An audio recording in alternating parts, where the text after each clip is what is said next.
Mesdames et messieurs, bonjour, bonsoir. Je suis Père pour LTLT Lakers tout le temps, la chaîne francophone des Lakers. Les Lakers jouent à un match très important hier soir. Il fallait prendre ce match. Ils l'ont fait. Mais surtout, l'histoire a été écrite. Nous allons analyser tout ça. Lakers tout le temps, c'est tout de suite. Step 1, wake up early, gonna rise with the sun. Step 2, get some good, some food in you. Step 3, think real hard about what you wanna be. Step 4, everybody just do your thing. Wake up, today's gonna be a good day. Wake up, today's gonna be a good day. Les Lakers ont fait un match sérieux hier soir. Une victoire 120-109 face aux Minnesota Timberwolves, qui était la deuxième équipe de la conférence Ouest hier soir, mais qui là vient de passer à la troisième place, devancée désormais par les Nuggets de Denver. Certes, les Wolves jouaient hier sans plusieurs joueurs importants. On connaît le statut de Karl Anthony Towns qui est out pour la saison régulière, qui devrait revenir en playoff. En plus, les Wolves jouaient sans leur meilleur défenseur, Rudy Gobert, qui est le deuxième meilleur rebondeur de toute la NBA avec 12,9 prises par match. Bien sûr, cette présence-là ne peut pas être remplacée. En plus, ils jouaient sans Kyle Anderson qui leur permet de jouer en small ball. Il leur permet d'avoir un stretch four qui est capable justement de pénétrer et de créer son propre shoot. Et puis, il manquait aussi Monta Morris qui était ce joueur un peu couteau suisse qui sort du banc et qui leur apporte pas mal de choses. Tout ça est vrai. Mais les Lakers ont fait un match sérieux. Ils sont bien rentrés dans le match. Ils ont gagné le premier quart-temps 32-28. Ils ont perdu le deuxième 37-40 et le troisième 22-24. Et dans le quatrième quart-temps, ils ont creusé l'écart et ont gagné 29-17. Et dans ce quatrième quart-temps, ils ont fait des ajustements qui leur ont permis de gagner le match. On va y revenir.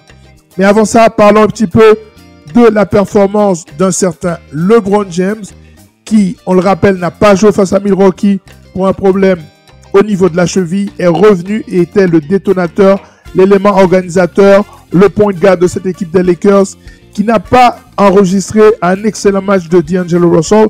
Dès lors, LeBron James devait être important. Et il a été hier soir, 29 points, 9 passes décisives et 8 rebonds en 38 minutes jouées. C'est un match absolument plein.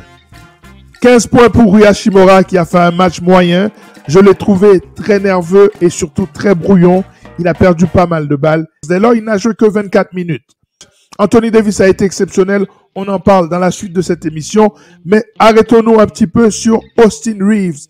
Austin Reeves qui, comme je le dis toujours, fait son match de manière silencieuse. Hier, c'était 19 points, 6 rebonds et 4 passes décisives.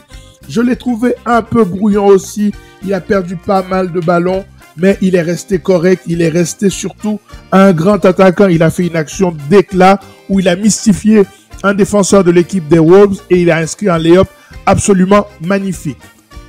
D'Angelo Russell, on l'a dit, a fini avec 13 points seulement.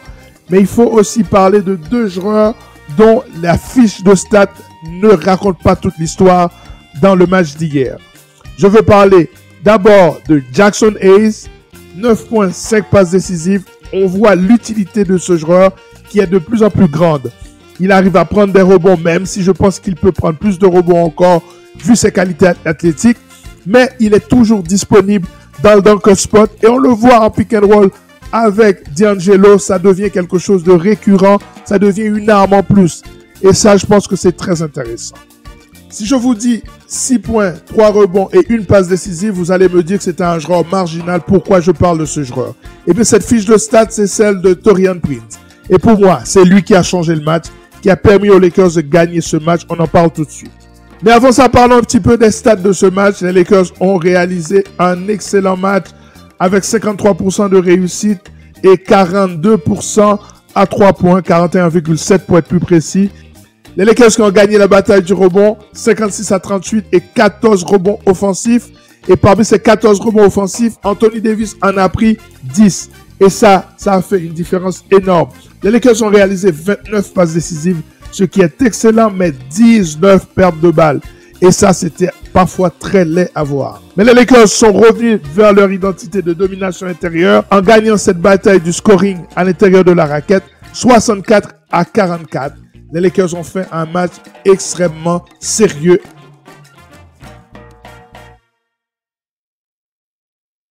Dès lors, les conséquences sont claires au niveau du classement.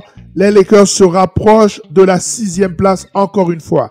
Je sais, à chaque fois que je dis ça, les Lakers perdent un match crucial. Mais là, entre les Suns qui sont 6e, 37 victoires, 27 défaites, et les Lakers 36 victoires, 30 défaites, il y a très peu de marge. Et on sait que les Suns ont le calendrier le plus difficile de la conférence Ouest. Donc, il y a moyen que les Lakers grappillent encore quelques places dans ce classement.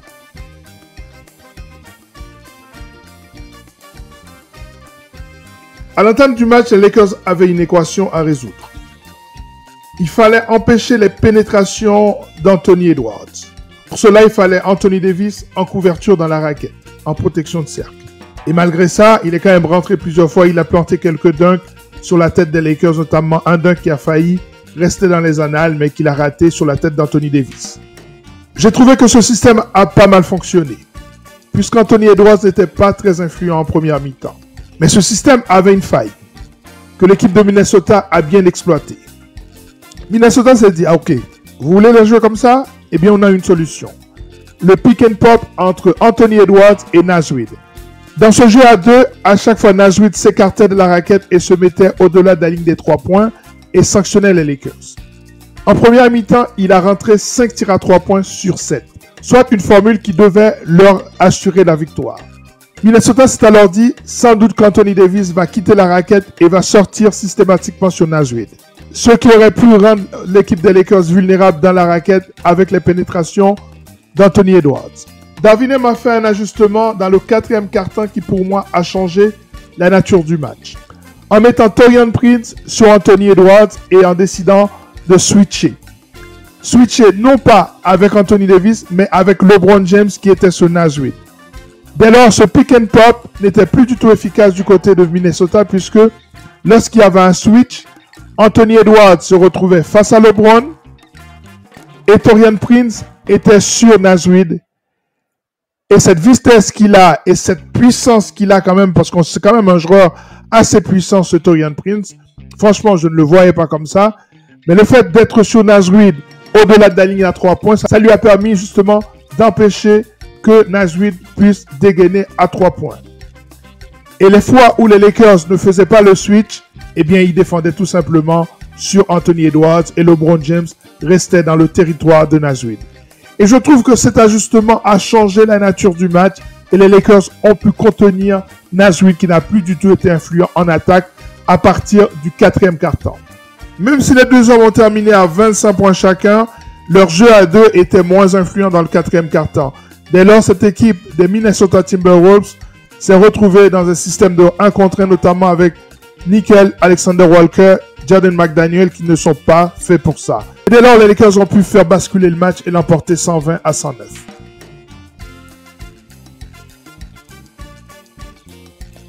Regardez cette feuille de stats, puisqu'elle est historique. Hier soir, Anthony Davis a réalisé quelque chose qui n'a jamais été fait dans l'histoire de la NBA. À savoir un joueur qui est capable d'inscrire 27 points dans un match, prendre 25 rebonds, réaliser 7 interceptions, 3 blocs et 5 passes décisives. Jamais un joueur dans l'histoire de la NBA n'a réalisé pareille performance. Certes, il n'y avait pas Rudy Gobert et Karl Anthony Towns hier, mais les Lakers jouaient aussi sans des joueurs importants. Les Lakers devaient solutionner le problème que posait Naz Reid. Je vous ai parlé de lui, un type capable de tirer à l'extérieur. Bien sûr, ils ont trouvé la parade tactiquement, mais surtout, Anthony Davis a dominé dans la raquette. Bravo Anthony Davis. Les Lakers qui affrontent dans la nuit du mardi au mercredi les Kings de Sacramento, mais cette fois à Sacramento. Les Lakers ont tout intérêt à gagner ce match pour s'approcher un peu plus de cette équipe des Kings, de l'équipe de Dallas qui est plus proche encore des Lakers et de l'équipe des Suns qui a le calendrier le plus compliqué de toutes les équipes de l'Ouest. Les Lakers qui avec cette victoire hier ont mis un peu de distance par rapport à Golden State, mais il faut absolument continuer dans cette lancée. Les Lakers n'ont pas encore battu l'équipe des Kings cette saison, 3 matchs, 3 défaites. Alors quelles sont les clés de ce match? C'est à peu près les mêmes que la dernière fois. La première clé, c'est la bataille à l'intérieur entre Sabonis et Anthony Davis. Une bataille entre deux des meilleurs rebondeurs de la NBA. Sabonis étant le meilleur de la NBA avec 13,5 et AD est le troisième avec 12,5, juste derrière Rudy Gobert avec 12,9. Celui qui s'imposera dans la bataille du rebond dans ce match aura pris une option sur le reste. Parce que pour rappel, les Lakers ont perdu largement la bataille du rebond lors du dernier match entre les deux équipes. 46-34, soit une différence de 12 rebonds. Et la bataille du rebond offensif a été gagnée par les Kings aussi, 9 rebonds à 3 seulement pour les Lakers. Il ne faut pas oublier que Sabonis est l'un des meilleurs rebondeurs offensifs de toute la NBA. En effet, il est le troisième meilleur rebondeur offensif de toute la NBA, derrière Clint Capela et Rudy Gobert. Anthony Davis est 8e dans ce classement, avec un total de 3,1 rebonds offensifs pris par match. Donc la bataille au rebond est cruciale pour remporter cette rencontre sur le terrain des Kings de Sacramento.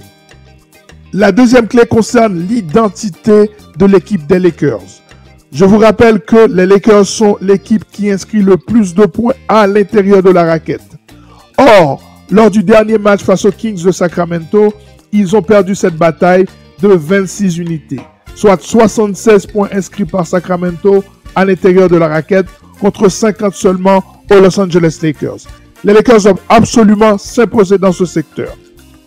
Et la troisième clé, c'est de pouvoir contenir les pénétrations de De'Aaron Fox qui a mis 44 points face aux Lakers la dernière fois qu'ils se sont rencontrés.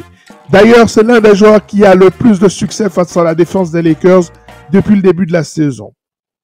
Dès lors, les Lakers doivent trouver une solution pour corriger la manière de défendre face à ce joueur.